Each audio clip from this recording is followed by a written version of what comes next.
So hello to everybody. Welcome to this presentation. Thank you all for participating in STEM Week. For those who don't know me, my name is Cyrus Sadagian. I'm an assistant professor of biology in the Department of Natural Sciences. And it is my pleasure to introduce Dr. Peter Swann from the University of Maryland, Baltimore at the Pharmacy School. Professor Peter Swann received his MS and PhD degrees in pharmacy from the University of Utrecht in the Netherlands. He then completed a postdoctoral fellowship in pharmaceutical chemistry at the University of California, San Francisco. After completing his training, he accepted a position as assistant professor of pharmaceutics at the Ohio State University and was promoted to associate professor in 2002. He then joined the University of Maryland School of Pharmacy the following year, where he's currently professor and chair of pharmaceutical sciences and associate dean for research and advanced graduate studies. He has published nearly 200 articles focusing all on aspects of transport proteins in drug targeting and delivery, pharmacokinetics, and pharmacodynamics, and has been funded by the National Institutes of Health, the Food and Drug Administration, and other various foundations, nonprofits, as well as the pharmaceutical industry. He has served on numerous grant review panels for the NIH and holds several US patents. So, Dr. Swann, thank you for joining us today. Let's give him a warm welcome. And we are going to keep all questions until the end, so please write them down so you don't forget. You may either use the raise hand function and I'll try to answer in order, or you may use the chat. So, Dr. Swann, if you could share your screen and we'll go ahead and get started. All right. Well, thank you for the invitation to speak here today. I think this is very exciting. Exciting that you have a whole STEM week. That's tremendous, and I hope that with this talk that I can stimulate some people to think about pharmaceutics or pharmaceutical industry or things like that. And when you mentioned all those dates, Cyrus, you made me feel old. So I'm going to share my screen right now. Let's see there. All right. Can everyone see this all right? Yeah, good. I see a thumbs up there. So I'm going to just give you an overview of the drug design and development process. And why is this important? Well, this is a $1.2 trillion industry, and that's quite a bit. That is, that's 1,000 billion or 100,000 million dollars. That's quite phenomenal. So there's a lot of money that goes on in this industry, and I'm going to kind of explain to you why it is so expensive to introduce new drugs. Let me see. So first, you need to know, what is a drug? Well, if you look in the dictionary, you will see that a drug is a chemical substance administered to a person or an animal to prevent or cure a disease. But a wider definition is that it's an agent intended to either diagnose, meaning find out if someone's ill, like with your SARS-CoV, your COVID-19 tests, to mitigate or treat, cure or prevent a disease in humans and other animals. So drugs are basically chemicals that have a selective effect on specific organs, on tissues, cells, organelles, or specific molecular targets within those cells. So, the unfortunate part is that, we have thousands of diseases, but for only 5% of those diseases do we have treatments. So there's only hundreds of treatment options available. And this is, where we can still improve on drug discovery and development. So I hope to give you an introduction to that. So, and new treatments also take far too long to develop. It can sometimes take up to 20 years to develop one new drug. And the failure rate of medications is also 95%. So for every 100 drugs that you're starting with, you're going to see failures of 95 of those. So it's a really long and cumbersome process, and it costs a lot of money. So translational science is improving the process, because what translational science does, I'm giving a pitch here for the NIH's new institute, or newest institute, I should say. Because they look at a more patient-oriented approach. So they really put the patient in a central place, and they try and develop a drug development process that's more catered to the individuals. And also, you've all heard about bias in research and health disparities and intrinsic bias in doing human studies. they're trying to prevent all of that too, to have a more patient-cornered or outcomes-based development process. So what does this process look like? Well, typically we start with basic research. And in basic research, you look at a specific target or a model that you want to develop a drug against. And there you can start with millions of different molecules. So a lot of these tests will first go through computer generation. So they look at, for example, a target protein or a target DNA. And from there, they're going to develop this in the computer to see what type of chemicals can actually bind to that. And once they figure that out, they're going to go to the next phase, which is the preclinical research phase. And there they're going to do testing in the lab, right? So they, for example, use bacterial plates. They use things like testing with cells, cell cultures. And then they go towards animal studies. And finally, they'll come to the next phase, which is clinical research. And in clinical research, this is also called first in human testing. So you first have to go through all these different phases before you can finally give a drug that's intended for a human being to treat a certain illness to that patient. And you don't even start in patients. You first start with healthy volunteers. So before you get to the patient, you're years away from that. After those phases are done, you then get to clinical implementation. And once the clinical implementation has been done, the FDA can approve your drug, and then you're going to monitor the public health. Because even after a drug has been approved, you're still doing market surveys. You're still looking, are there side effects? Are there indications where two drugs may have an effect on each other? And that's all being monitored, during the course of that drug rollout. And they continuously monitor that. And so what NCAS has done is to have patient involvement in the entire process as well. So, like I said earlier, you can start with millions of compounds in the basic research phase. And this is the funnel for drug discovery and development. So once you start the discovery phase, you start with a chemical which you call a lead compound. And the lead compound is basically, a scaffold. It's something that you can, tinker with. You can hang different chemical groups off of it, or you can add them, delete them. You can still change everything in that drug. So then you start your initial testing with about 5,000 to 20,000 compounds. But once you go to preclinical research, which becomes more and more expensive, you're down to about 250. The clinical trials, you may start with 5 different drugs, but finally you end up with 1. And then you still have to hope that that drug will make you enough money to recoup all of these costs that you have incurred from the basic science to the clinical steps. So what are some of these therapeutic growth areas that the big pharmaceutical companies are looking at? Well, anti-diabetics is a big one. So to treat obesity. Cardiovascular drugs is something that they're still working on very hard. Alzheimer's is another one. Anti-cancer drugs has always been relevant. And lately, especially during the pandemic, the need for antimicrobials. And so antimicrobials can be antivirals, bacterials, and antifungals. And if you think that fungus, or the fungus among us, if you think that molds and fungi are just things that you find on when you leave your food out for too long, that's not entirely true. We all know, for example, athlete's foot, which is a fungal infection, and some people are actually saying that the next pandemic might be fungal.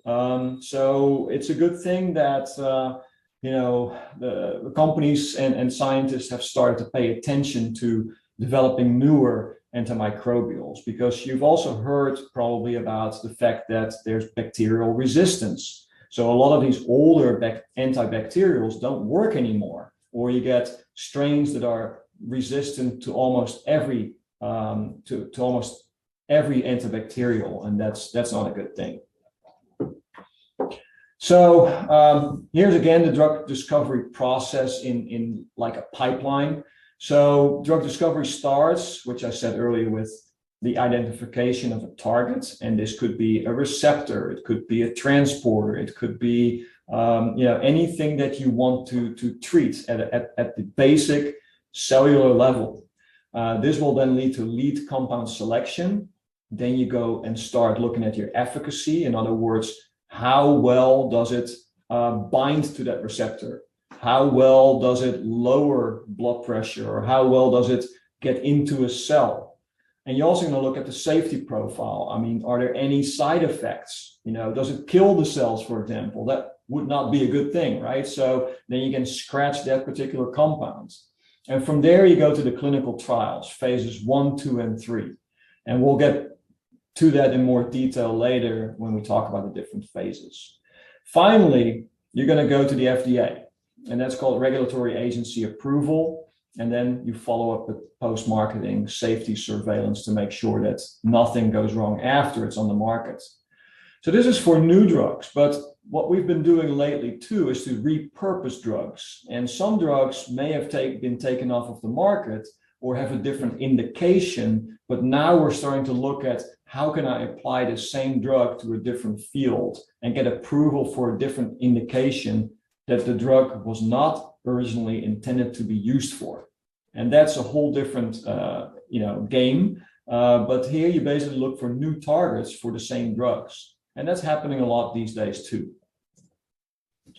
So, if you look at, what is the market revenue from, this is a little older, but it's still pretty much the same. You can see that most spending is actually in North America. So the American drug market is the most profitable in the entire world. And you can see here that, you look at Europe is about half of that. But if you go to Latin America, for example, it's almost minimal compared to what we spend in this country alone. So this is why the healthcare industry is such a huge industry and so much money goes around in it.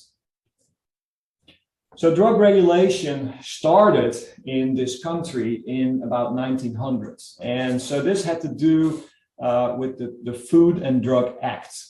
So there, manufacturers had to start to comply with standards of strength, so that every medication you got had the same strength. It wasn't a different concentration from day to day or from supplier to supplier. Also purity and quality. I mean, you might think that's pretty standard because, if I go and, get something from the store, I want to make sure that it looks the same every time, right? And that my toothpaste doesn't have a different color next day. But that wasn't very clear up to that moment in time. And that's only 100 years ago. So mind you. And before that, around 1912, there was an amendment to this because people started claiming all kinds of therapeutic effects for, elixirs and snake oil that just did not have any effect. And you probably remember the snake oil salesmen or salespeople from like around that turn of the century there, but that was prohibited. And then finally, the Food, Drug, and Cosmetic Act was introduced in 1938, which created the FDA. And this was after a very widespread story for a drug called sulfanilamide. And sulfanilamide was used to treat Streptococcus infections. And so this was usually made in powder and tablet form, but there was a need to make a liquid.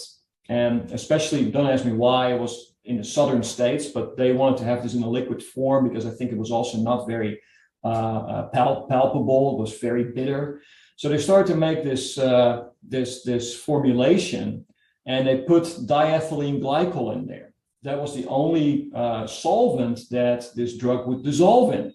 And as you know, diethylene glycol is like antifreeze, right? So they then, gave it a nice flavor, etc., and started producing it. And it basically killed, about almost nearly 1,000 people that just died from this elixir alone. So this then created the FDA, which would now have regulatory oversight on how drugs are being approved and marketed. So it also prevented the interstate distribution of new drugs or drug products without approval of what they call an NDA. And an NDA is a new drug application. So everything that had a therapeutic effect, you would need to register with the FDA. And so what they did was they placed responsibility on the manufacturers to demonstrate that their drugs were safe, right? And if not, then they could stop that company from distributing those drugs. Now, in the 1960s, there was a huge disaster. This drug was called thalidomide. And thalidomide is a drug that was given to pregnant mothers as a sleep additive. So a lot of people were, couldn't sleep well, and during that time, all these sleeping aids were marketed grossly. Well, what happened was, it's very sad, but thalidomide is a teratogen, and what it does, it actually affects the growth of extremities, of limbs, and this led to the birth of a lot of children with shortened limbs, and this was just a huge tragedy. So after that, the FDA stepped in, and they were now required to demonstrate safety and efficacy of any new drug, and also to look at toxicity or teratogenicity. So now they were required because these drugs were not actually registered yet. So before you start to do any clinical trial, you now have to file an investigational new drug application, or an IND, before you do anything in the clinic. So here they looked at, to provide evidence that the benefits of a clinical trial outweigh the risks. So it was all about risk at that point. So what does the FDA do nowadays? Well, they, regulate a lot of different things. So food products, for example, except for meat and poultry, that falls under the USDA. Things like food additives, infant formulas, supplements, vaccines, medical devices, things that emit radiation, cosmetics also, animal feed, tobacco, everything, and human drugs. And that's where we are talking about today. So, well, who's involved in this whole process? Well, you would expect the patients and the payers, right? Because they need access to drugs.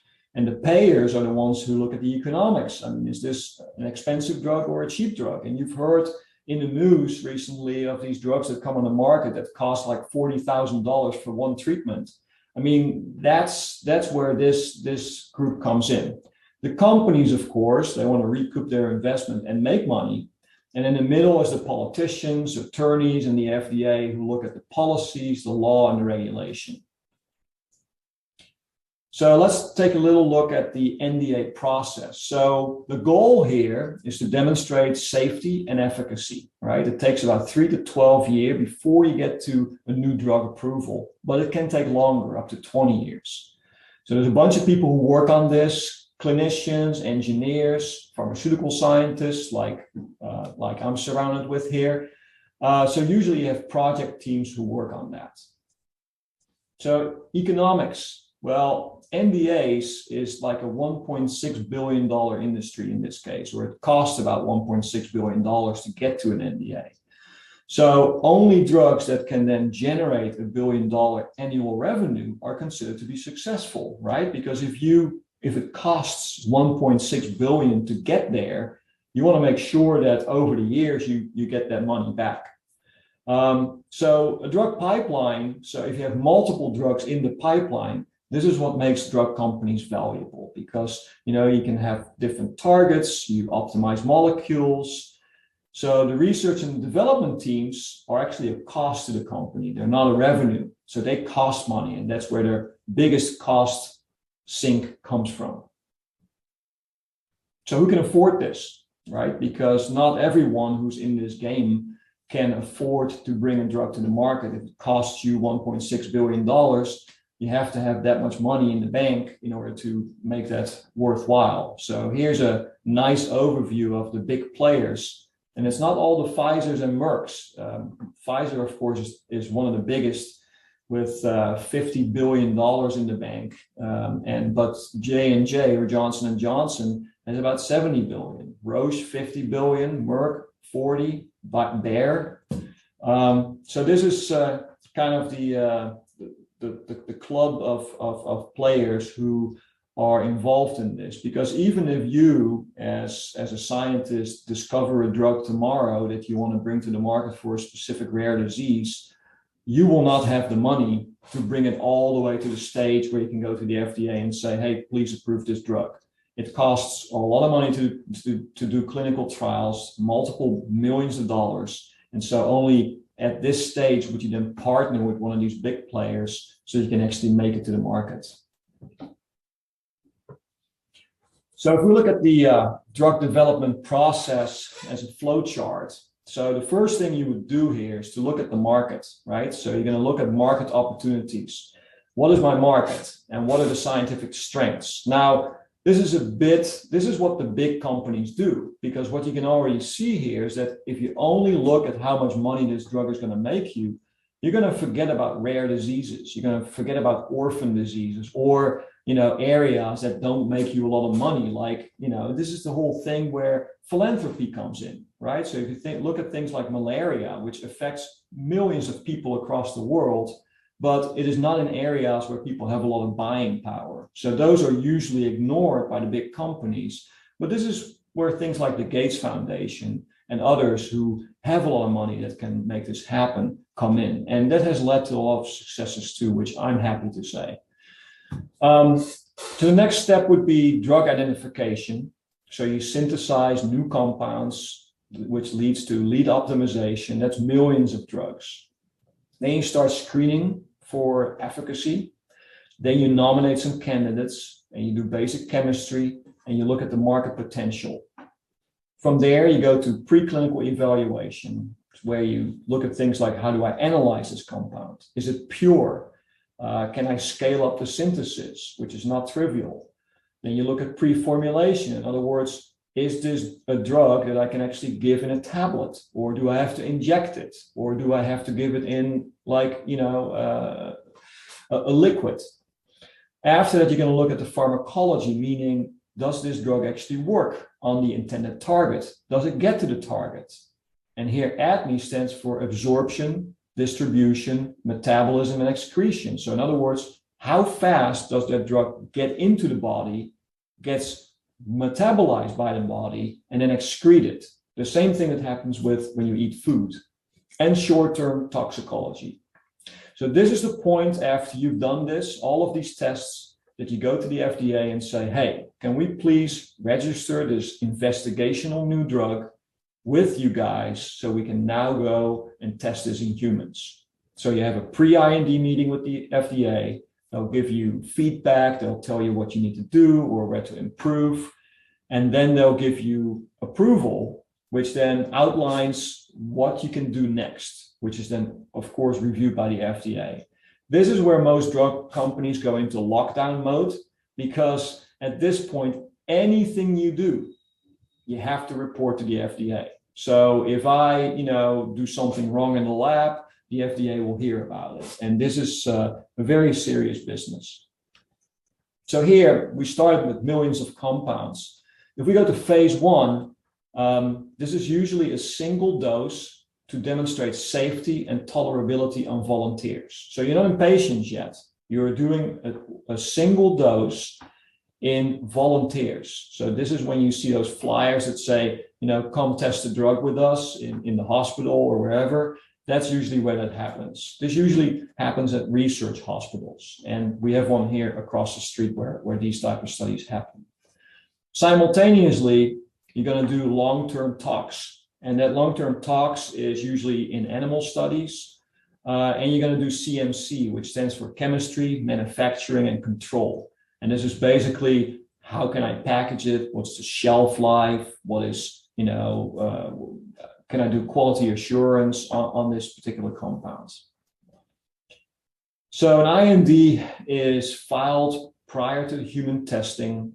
It's a compilation of all known information, also description of the clinical research plan, like what you're planning to do, and the specific protocols. Unless the FDA objects in writing, it's automatically approved after 30 days and clinical tests can begin. But they always get back to you, trust me. So this is the first testing then of a compound in human subjects. and it establishes things like tolerance. In other words, if I inject this somewhere, do I get a rash? If I take this in the morning, do I get nauseous?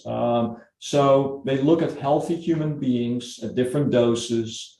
They look at therapeutic levels, so they take blood samples to see how much of this drug gets into the system, into the systemic circulation, and they study its profile in humans. So after that has been completed successfully, then you start doing phase 2. Now, these are short-term efficacy. In other words, does it work in patients? So here's where you're recruiting the patients that are the target for this drug. And then you do a short-term trial. At the end of the phase 2 thing, you have a meeting, and then you determine, should we move forward to a clinical trial of phase 3? This is the most expensive one. So this is a long-term safety and efficacy in patients against the standard therapy. Meaning, so if I have, for example, Advil, and I want to compare it to Motrin, I'm going to use those two drugs and give those to patients over a long period of time to see, is it safe compared to something that's already on the market? Now, sometimes things are not yet on the market for a specific disease state, and then you have to come up with other comparators. Finally, when you've done all of your also manufacturing standards and labeling and documentation, then you're going to submit your NDA. But now we're years later, right? So you do your preclinical pharmacology, statistics, and everything of this is reviewed by the FDA. And this can take months, unless you have, like in a crisis or a pandemic, you get an emergency use approval, an EUA. And that's what happened, for example, with all the COVID tests, that happened with some of the drugs that came out, the antivirals, because if there's an urgent need right now, that's when the FDA says, okay, you get emergency use only, and we'll evaluate the rest of your data as they come in, but you can start using it now because the benefit to society is greater than us sitting here and reviewing all this stuff for months at a time. And this actually started with the whole HIV epidemic back in the 1980s, because that's where new drugs came on the market, but it would have taken too long for people to, for those to get approval. So phase 2, it's listed here. So these are controlled trials of its potential usefulness and short-term risk. Small number of people, usually not more than several hundred people. And then after that, you get in a hospital and outpatient setting. Outpatient meaning, satellite hospitals and doctors' offices. These studies get information on its effectiveness for a specific indication, meaning if I make a drug against high cholesterol levels, that's what I'm going to focus on. They also determine adverse effects. So if, for example, your physician has you enrolled in one of these studies, everything that you feel or see or happens, you would report back to your physician, and he or she would then report it back to the drug company, to the phase 3 trial team. And that's where you get all those, adverse effects listed on the drug insert. They also identify the best way of administering and using the drug. And so it's approved. This information forms the basis for the content of the product label. And they can involve several hundreds to thousands of subjects, because this is also the part where they have to demonstrate statistically that the drug works or is better than a comparison product. And you can only do that if you have sometimes thousands of people enrolled in this. And this is also where you have to start really looking at things like race, ethnicity, and so that's why these type of studies are carried out, and gender, why they're carried out all over the world.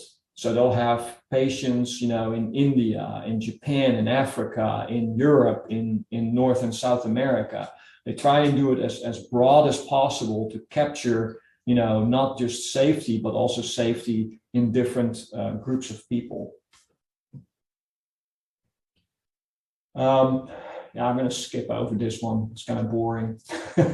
So now we get to marketing approval. So here you try and work on outstanding issues, and you get an inspection from the FDA. And this is also where all the marketers come in. That's where they start, looking at things like, what kind of advertising can we do for this product, etc.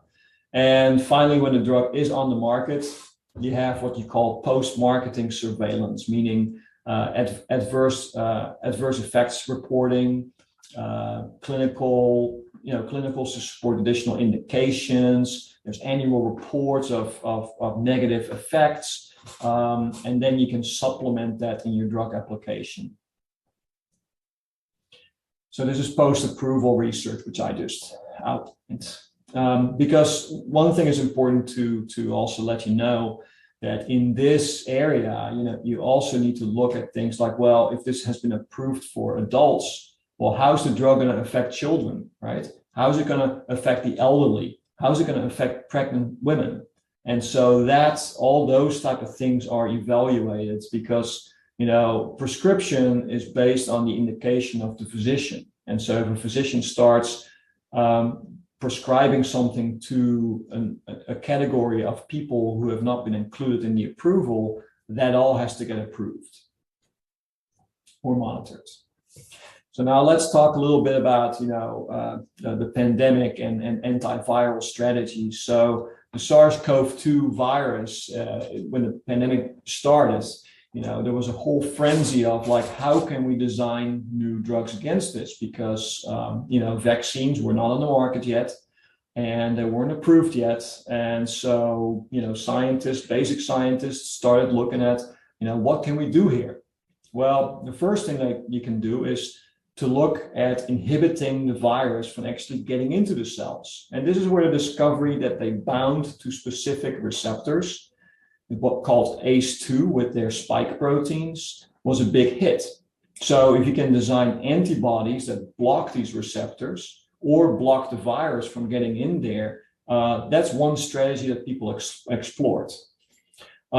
This had limited success. The antibodies are still out there, especially when you use, for example, plasma from patients who've had the virus.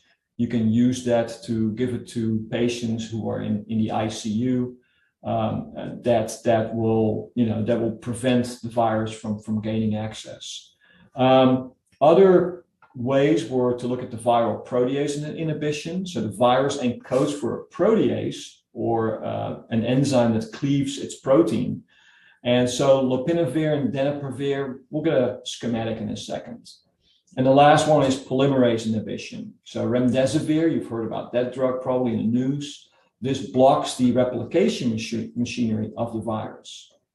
So schematically, what happens here? So if we look at the SARS protein, right, it has these spike proteins sitting on its viral envelope, and they bind to this ACE2 receptor, and then they get internalized. So this you can block, right? So you can do this with antibodies, with anti-ACE2, and then they're internalized. Now, it says here that hydrochloroquine, which we've heard about a lot about, can also, block this step, but that has only been shown, mind you, in the lab, in cell culture, and not in humans. Okay, so I think for completion it was included here, but it doesn't work. All right.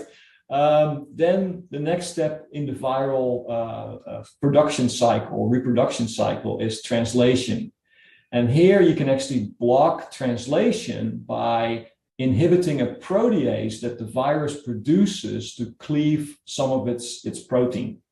And so lopinavir and tenofovir both block this step.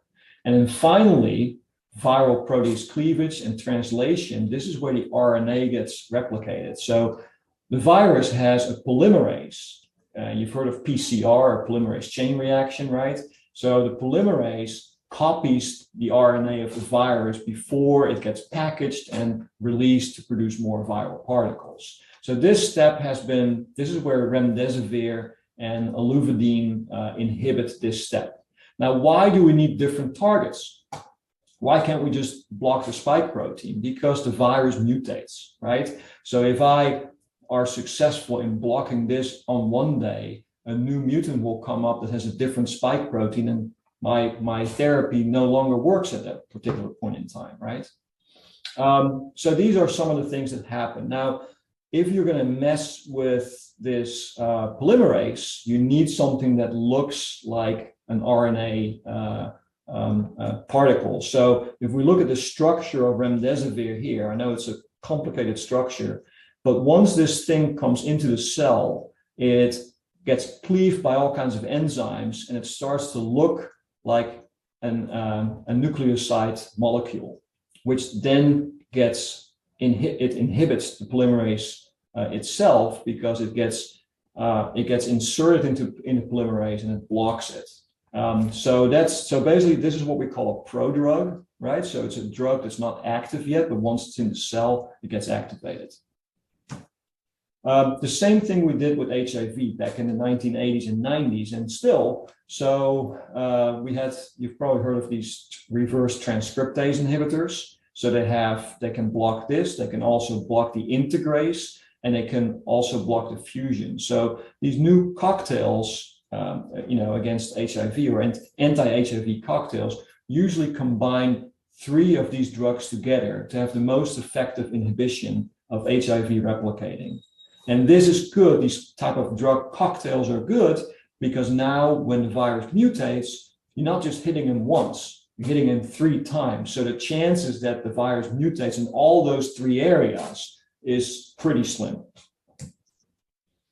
So and here's what I was talking about earlier about these clinical trials. So this was remdesivir global clinical trial. So you can see this was mostly in the US and in Europe because there was such a fast approval process. But what I can tell you now is that we need to see more trials in Asia, in Africa, and in South America because those populations may react differently to the drug. So we need to know more information about this. So with this, I'm going to share some of my acknowledgements. So the NIDDK, or Institute of Digestive and Kidney Diseases, has been funding my research. We have an institute in the University of Maryland in my school, the School of Pharmacy, called CERSI, which is the Center of Excellence in Regulatory Science and Innovation, which is funded by the FDA, where we're part of. So I have to say these things so that you know that I may have a little bit of a conflict. But this is federal funding, so it's not like some evil drug company is giving me a lot of money to say all these nice things about them. With this, I'd like to open up the floor for some question. Back to you, Cyrus. Dr. Swan, thank you so much. That was a really fantastic and informative presentation. So here's what we're going to do. I am going to start looking into the chat box and looking into the participant screen to see if there's any raised hands. So let's go ahead and get some questions in. The Q&A session has begun. Who would like to go first? Do we have anything at all? Let me see here. And I'll also start posting the link while the questions come in, the link to the survey as well. Am I going to be graded? I'm going to get a grade for this. No. You're going to, is there a way to get this PowerPoint? I'll make a PDF file and then I'll send it to you, Cyrus, if you send me your email address, and yes. then you can distribute that. Yeah, sure. Sure. Yeah. So I'll go ahead and distribute that. It's really informative figures. The flow chart of how things get processed here. Yeah. So got one that I'd like to start with here. So this is something I've been hearing a lot as well. But it was asked, what can we honestly expect for the future of antifungals as far as is there that legitimate of a danger from fungi becoming part of the next global pandemic?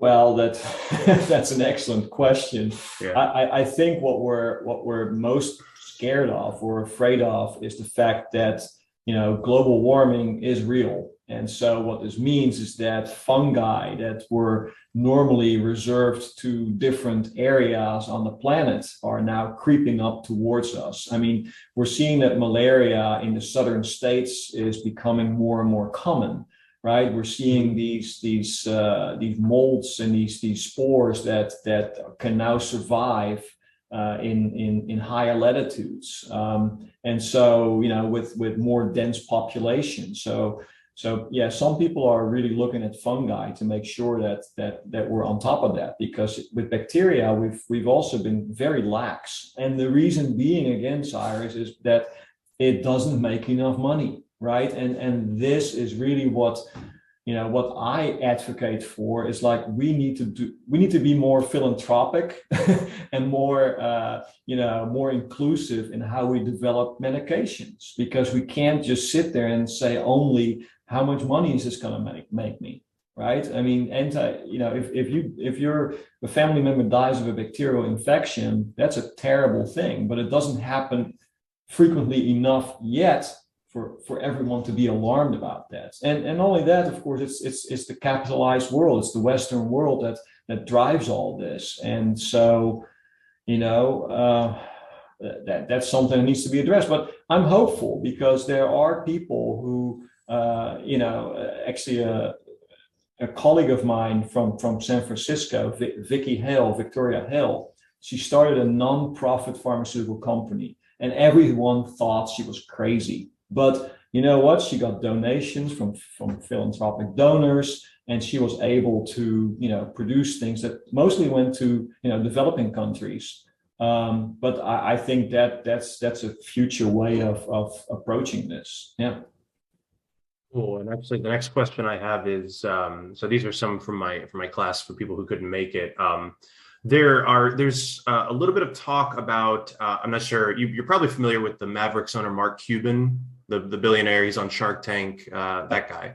Yeah. He started a company that it's not like your friend, I wouldn't say nonprofit, but just trying to undercut the price of drugs when compared to their actual manufacturer.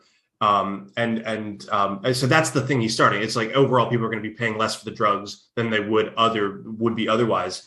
Is that something that could actually work as a business model for that type of pharmaceutical business? I think it can, but yeah, I think it's a double-edged sword, right? Because on the one hand, we're vilifying all the big drug companies, but on the other hand, they also produce new therapeutics that, I mean, if we're going to cut them off immediately from making money, then they won't have anything to work with, right? Then it's going to be really difficult to get new medications. So I think we need to find a good balance between the two. What is reasonable? What is a reasonable profit? You probably know the story that was in the news, about 5 years ago, of this guy who bought the rights to a specific drug, and then he upped the price 20-fold. I mean, Martin Shkreli is his name, I think. Yes, thank you, Shkreli. Yeah. He did other weird things, but I don't want to talk about. But he did that, and he upped the price 20-fold, and no one could stop him. And that's unconscionable, right? Because there were patients dependent on that drug that first cost pennies, and now it costs multiple dollars per tablet, per pill. So yeah, is it possible? Yeah, I think it's possible. Okay. Eric, I saw you unmute. Did you have a question you wanted to ask? No? Okay. All right. Perfect. So let's see what we got here. Speaking of what's possible, is it actually possible to cap the price of insulin? I would think so, but there's these market demands, right? So it's of course the need of the patients, and the people who are really influential in the whole healthcare system now are the prescription benefit managers. So they're basically the middleman between the drug suppliers and the patients, and they try and maximize their profits. So they're going to keep the cost down for how they purchase insulin, but then when they sell it, they still make some money off of that. And there, yeah, they have some shady practices that we can look at. I think if yeah, you can cap the price of insulin because it's a molecule that's known, right? It's been on the market for I think 50 years or so, and there's only a few ways in which to make it. So I think he can cap that. That's promising. That's good news. Question from Kanaja: how can we overcome the low profit margins that result in drugs being put back on the shelf and never being used?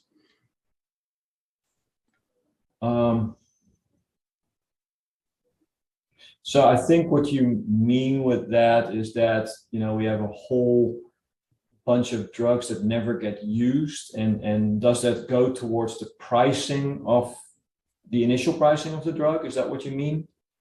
Perhaps, or maybe if it's money that has to be recouped or something along those lines. I'm not entirely sure. Yeah, I'm not sure that I completely understand the question. I'm sorry. I think, yeah, there for maybe this question is also about, people who buy drugs in bulk. And for example, the US Army buys a ton of drugs, right? Because they have to have it in their inventory at all time. And so what you will typically see is that the shelf life of any drug that you have in your medicine cabinet is a year. Now, is that really true, right? It's not. But why do drug manufacturers say it's a year? Because then if anything goes wrong after a year, they're no longer liable, right? So, right. But the US Army buys millions, probably billions of dollars of drugs. They can't afford to replace their entire inventory every year. So there's actually pharmacists and pharmaceutical scientists working for the Army who will do their own testing and say, okay, well, this thing has a shelf life of a year. But we have just determined that we can keep it for 5 years, right? You don't have to throw it away after a year. So one of the things I think has been talked about a lot, I don't think they're called buyback programs, but various different state or federal programs where they're asking for either, like you said, expired drugs back or unused drugs back. Yeah. What happens to those? Well, they get disposed of in a safe way because what we don't want is people flushing stuff down their toilets, because it then gets, and you know a bit about that as a former, study of limnology. If there's drugs that end up in the water supply in the Chesapeake Bay, I mean, we're seeing a lot of drug levels. There was recently a study of, like, even in the Amazon River, I think, that there were levels of certain drugs floating around. I mean, especially if these are like anti-androgens or anti-estrogens, they can affect wildlife reproduction. They can affect a lot of different things. So don't flush your drugs down the toilet, because you never know where it ends up. I mean, eventually it's going to damage you again. So we have, drug collection days here at the School of Pharmacy where people can just come by and return their old drugs. No questions asked. And then we'll make sure that they get disposed of in a safe way. And it looks like we have a clarification of the question. So if people aren't buying a product and aren't making the company money, they take the product away, right? Yeah. Question mark. But what happens when certain people need it and it's no longer accessible? Yeah. So that actually goes back to the question about we had earlier about Shkreli or Shkreli. So what happens sometimes, a drug is brought out with a lot of fanfare, and so it's popular for a little bit, but then they don't make enough money to take it off the shelf, right? Is it still available? It usually is still available, but it becomes harder to get it, right? So you need to either go to a specialty pharmacy where they make it for you, or you need to find a supplier. Some drugs can be really hard to find, and of course that increases the price tremendously. But like you said, sometimes it's the only thing that works, because for a lot of indications, a lot of diseases, illnesses, there are several different drugs in the market, but sometimes the ones that work for other people don't work for you. So you want to have that one drug, and if it's no longer available, it becomes really difficult. So yeah, that's a concern. It's a problem. Yeah. And we'll try to fit in one more here from some people who couldn't make it. With antibiotic resistance on the rise, will we start to see the influx of using bacteriophages as a replacement for some of the stronger antibiotics that we have, given that, you know, the bacteria will have evolved resistance to them, and that's the only option left? Yeah. No, I understand where that question is coming from. It's a great question. I think there is some hesitation from patients, I think, to ingest or use a bacteriophage because it's another living organism, right? So I think, you know, patient compliance is one thing too. People are very used to, you know, ingesting a tablet, a pill, if you want, to you know, medicate yourself. But, you know, once it comes to like needles or you know, ingesting a bacteriophage, even though it's you know, we're already doing it when we eat yogurt or probiotic yogurt, we're doing the same exact thing, right? So yeah, I think there's you know, things we can do there. It all depends on how you package it and how you present it to the patient. But bacteriophages are a possibility. But, you know, the problem is with bacteriophages, they may also wipe out the good bacteria. And that's a continuing struggle, right? So everywhere you look, your skin is made up of bacteria, your gut, your lungs have bacteria, but these are the good bacteria that help you. But the bacteriophage also doesn't care which bacteria it attacks. It may attack the good ones. So that would probably be the research question, would be, are they, do they attack more specifically or less specifically than broad spectrum antibiotics? Right, yeah. So if we can engineer, you know, a bacteriophage that only, you know, attacks, for example, Streptococcus aureus, I mean, which is a nasty bacteria, by the way, that would be great, yeah. Perfect. All right. Well, unless there aren't any more last second questions, Dr. Swann, thank you so much for joining us. This was a really, really informative talk.